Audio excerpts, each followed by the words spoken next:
Hey, it's Matt with McGee Farms. I've got our 2015 LS XR 4140 tractor here. And I bought this used. It's been a really good tractor.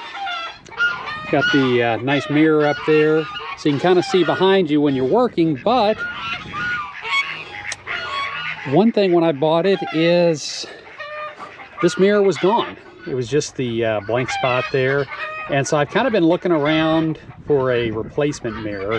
LS, looking on their website, hadn't been a whole lot of help. And I found one on Amazon that I think looks like it's going to work. It wasn't too expensive. I'll have a link in the comment sections. But also looking on YouTube, really didn't see anything about changing these out. So I figured I'd make a video on it. That way if someone else has to do it, help them out a little bit, and they can see how to do it. It's a pretty simple process. So we're going to get started right now. Now the original mirror, from best that I can tell, is pretty much just held on by one screw that's right here. And let me, yeah, good, it's going to turn. You know how long it was going to be on there, how good the screwdriver was. But it's got a plate holding it on. I'm assuming, if I'm doing this correctly, by loosening this up, yeah, it's going to let this come off because it's just basically kind of like a big ball. I don't know if the whole plate's got to come off, but we're about to find out.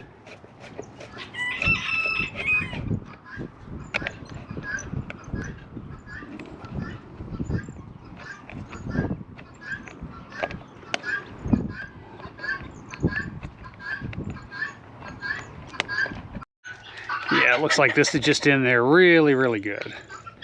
So I about got it out. And that comes right out apparently. So like I said, you just kind of have a big, kind of like a ball on the end here. And the new one I got, it's a little bit different. And this should be kind of universal for most different tractors. I know the New Holland Boomer tractors is, the older ones, is this exact same tractor that LS made for them. So this one, it's got just an Allen key. Did not come with it, but we're going to loosen this up. I don't know if I'm going to have to set the camera down to do this.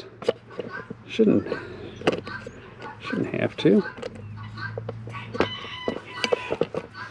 Just it does not want to stay on the doesn't want to stay on the tire very well. You set this camera down and just loosen these up real quick.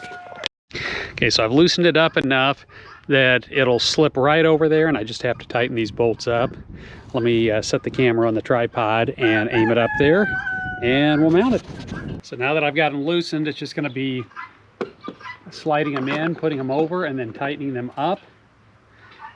And I got it the wrong way. There's a long and a short end, and I think the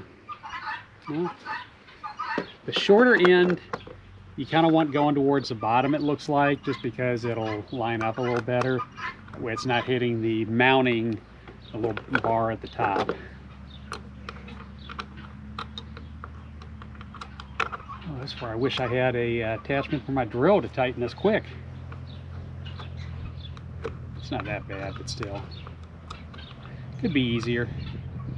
One thing I did notice doing this too is you want them to kind of want to go back and forth and kind of keep them even. Otherwise it makes it a little harder to do. There we go, we're getting it tightened up there.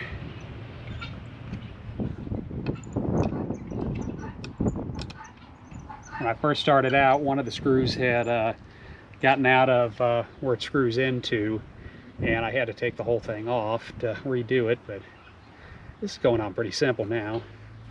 A little time consuming, but it's a nice day. It's March. We don't always get nice days here in Missouri in March, so.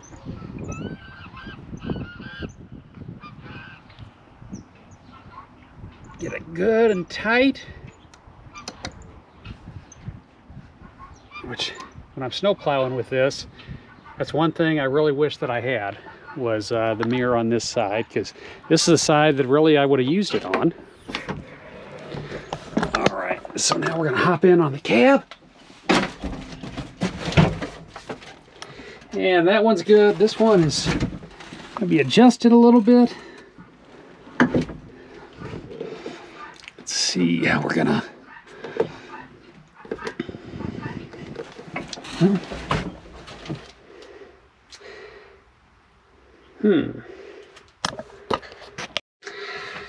All right, so we got it on.